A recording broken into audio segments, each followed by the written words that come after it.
Every black female has a big butt and big boobs. Loud, obnoxious, ghetto.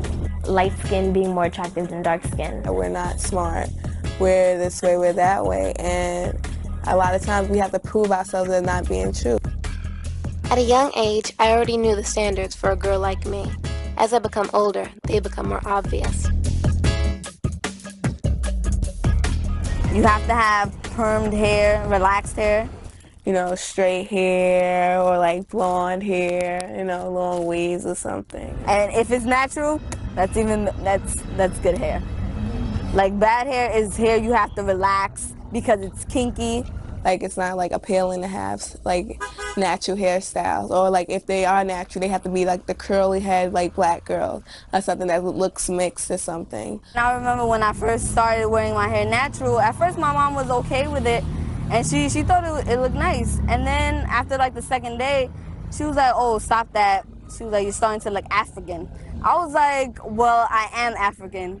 And that really pissed me off. There are standards that are imposed upon us, like, you know, you're prettier if you're light-skinned. I knew people in the past that just wanted to be light-skinned, not for any particular reason, you know, because they love themselves. I mean, they love themselves except for, you know, the color of their skin. Like my siblings are all lighter than me, and my mom, she's dark-skinned, but she's lighter than me.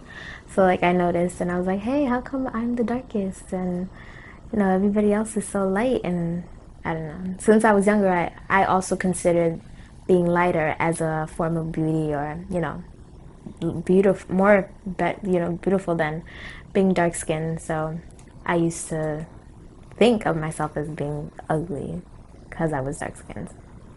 I knew people who actually went out there and got, you know, bleaching cream and everything.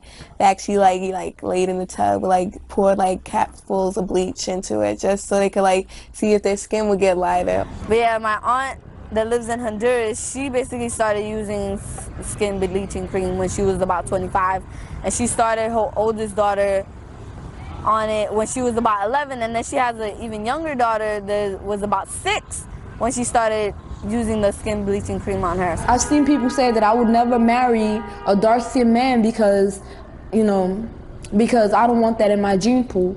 On the other hand, light-skinned girls have their issues too. We've been called high yellow, conceited, house nigga. I feel like both sides have their issues. I guess I sort of felt like there was not any attention towards me because of maybe my skin color, or because my hair was kinky, or you know, just basically that. Or even when I was younger, say there was I don't know, a doll. I used to have a lot of dolls, but most of them were just white dolls with long straight hair that I would comb, and I would be like, oh, I wish I was just like this Barbie doll.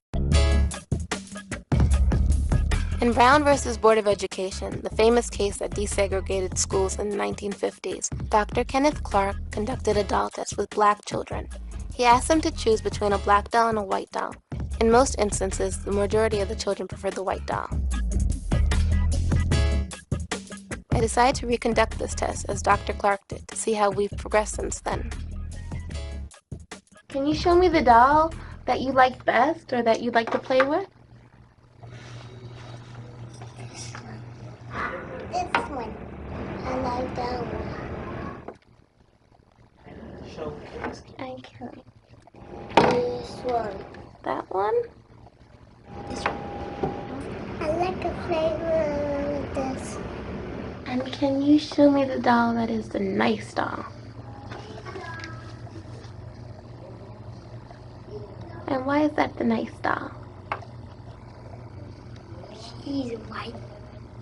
And can you show me the doll that looks bad? Okay. And and why does that look bad? Because it's black.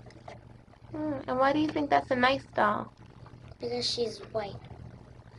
And can you give me the doll that looks like you?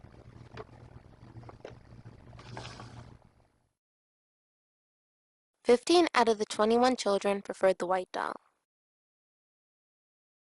Our ancestors came to this country and they were pretty much ripped out of their culture.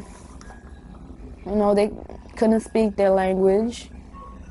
They couldn't, you know, they couldn't be themselves. They had to be like what everybody else told them to be. When you don't know where you're from and you don't know what country you're from, all you know is basically you're from Africa, that's all you're given, I feel like it brings on like a lot of ignorance, and it builds a lot of anger. I've seen it build a lot of anger in a lot of black young females. Like, I don't know, they feel like because they feel like they have a right to disown any kind of, you know, African roots. I think for a black girl in general, it's like you're missing a piece of you, you know? And for me, yeah, it's like, oh, I don't have any actual heritage, not heritage, but culture. Like, I know I'm from Africa, but you know, the different countries in Africa have their different cultures, their different morals, their different values, and not knowing that just it sort of keeps us at a loss, and I feel like we're busy searching for it while everybody else in society is throwing their ideas and what they believe we should be at us. But you know, personally, we know that's not what we should be, but we're gonna take it because we don't know exactly what it is that we should be, because we don't really know where we came from.